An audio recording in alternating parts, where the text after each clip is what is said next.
But this whole idea of blogs and people communicating this way is very new, and it just exploded. It has, and that's a lot of the reason that we're taking a couple minutes here to at least talk about it here up front and just kind of orient as many people as possible. And then tagging is a one-word descriptor that you can assign to your bookmarks to help you organize and remember them. Tagging also refers to something you do within your own blog if you're writing. And I'll give you an example. When I put an entry up for the Creaky Joints website, Joey, one of our trusted folk who works night and day behind the scenes on the website, will attest to this. Sometimes I'll tag the wrong words about what that entry was all about and throws everything off. But with the right tags, in theory, if I do it correctly, that will allow you to search throughout the blogosphere much more effectively. And when we do tag tonight's webinar, for example, we'll use words like sleep, social networking, Laurie is awesome, et cetera, et cetera. Nothing from you, Laurie, on that? No, I was just going to let that roll on. I'm glad to hear it. I saw you nodding. Lots of resources for rheumatoid arthritis patients. It is a huge community out there, and the folks here at Creaky Joints, we work all day and all night, or so it seems. No, we do work all day and all night to retain and continue to grow the community for people with arthritis, but there are lots of other great folks that are out there who are doing just that. Karen and Arthritis, for example, great website, good friend of Creaky Joints and her story, living with arthritis, as well as the NIH, so do check those out. And then this would otherwise be the commercial for Creaky Joints. By now, if you don't know about us, I would love to know how you got on this one. But we are excited to tell you that 2009 is going to be extremely full of activities and resources and new projects that we are so stoked have already started working on. And we don't want to give anything away because we have yet to roll out a lot of what's coming up. But as it relates to the website, you'll see virtually every week there is some new features that you can play with online.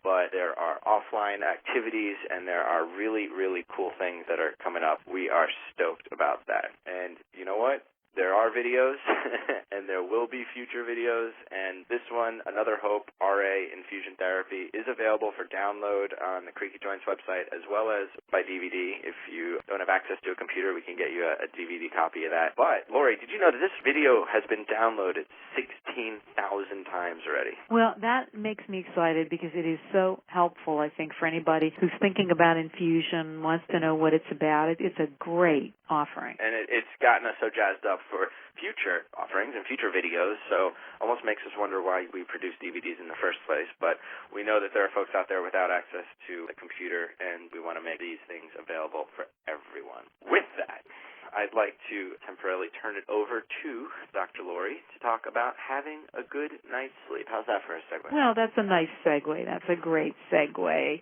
Seth. And, I think it's interesting to put together the social networking and the sleep, because I think one of the things that can happen when we're not sleeping is that feeling of isolation or really being alone. And one of the ways we can not feel alone is to get connected on the Internet. But that being said, one of the temptations, I think, of the computer age, which kind of goes hand in hand with the TV age and the working 24/7 age, is that we tend to put our sleep on the back burner because there's so many things we want to do or get done, or so many things we think are more interesting. So one of the reasons we want to have tonight is to really talk about the importance of sleep. And one of the things that happens is, in order to have that, we have to make it our priority. So I'm going to start with a little bit of background about sleep. We need 7 to 9 hours a night.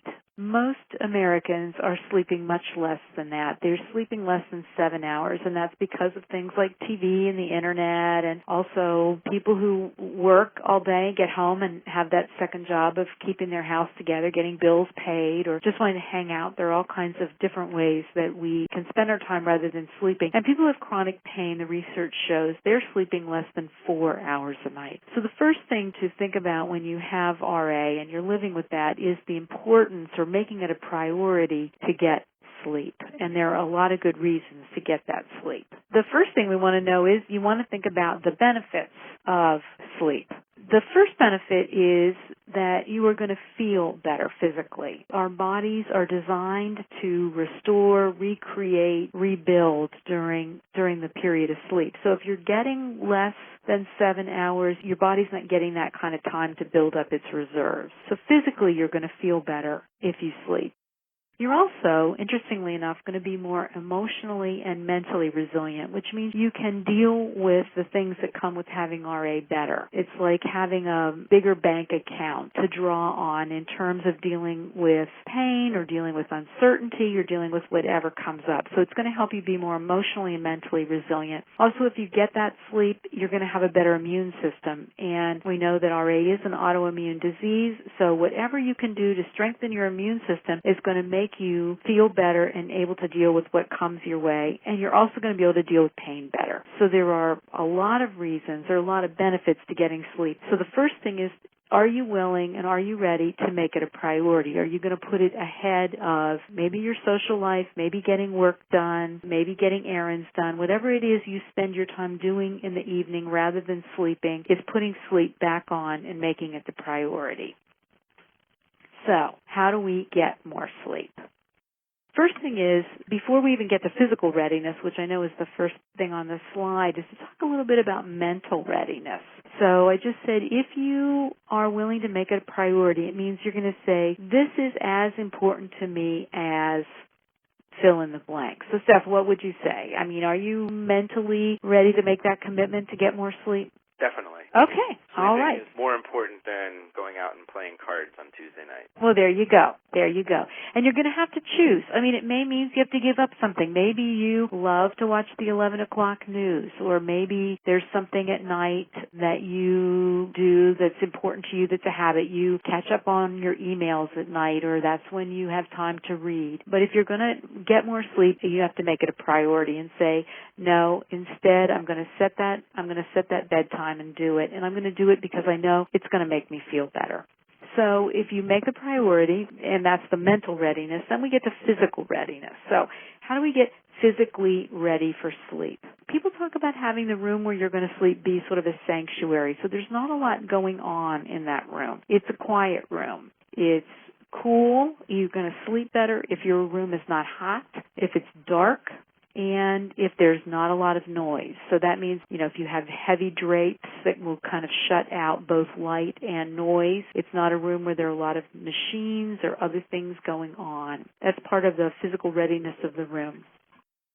You take a hot shower or a bath. That's a way to kind of calm your body down. And also being warm, even though your room is cool, you need to be warm so that you can fall asleep more easily. It's also our bodies, we are basically animals. And so if we can get into a routine so that your body begins to recognize that when you get close to a certain time every night, whether it's 10 o'clock or 10:30, 11 o'clock, for some of us maybe even 8:30, then we know that that's our routine. We're going to do the same thing and get in bed, and then our bodies kind of fall into that routine.